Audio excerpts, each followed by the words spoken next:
Memasuki musim hujan, potensi bencana alam di Kabupaten Madiun mulai meningkat.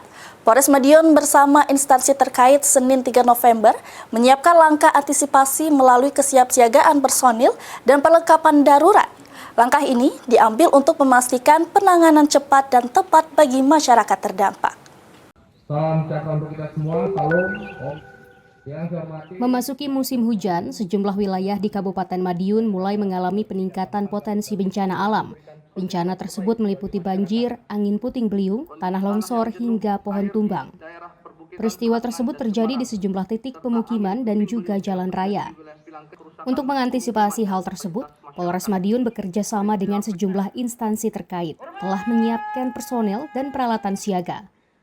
Kapolres Madiun AKBP Kemas Indranata Negara, Senin 3 November menjelaskan, semua perlengkapan pendukung penanggulangan bencana sudah disediakan, mulai dari perahu karet, pelampung, peralatan menyelam, hingga obat-obatan dan ambulans.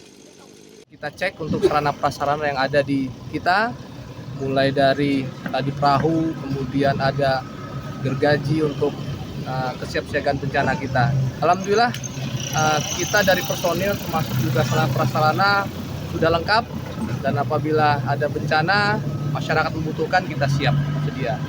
Sementara itu, berdasarkan data Badan Penanggulangan Bencana Daerah Kabupaten Madiun, daerah rawan banjir tersebar di Kecamatan Madiun, Balerejo, Mejayan, Saradan, Dolopo, dan Pagotan.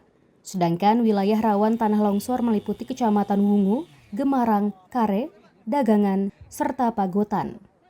Polres Madiun bersama pemerintah daerah akan terus memantau perkembangan cuaca dan siaga dalam memberikan pertolongan serta penanganan cepat di wilayah terdampak. Dari Madiun, Jawa Timur, Rindu Dwi Kartiko, Kantor Berita Antara, mewartakan.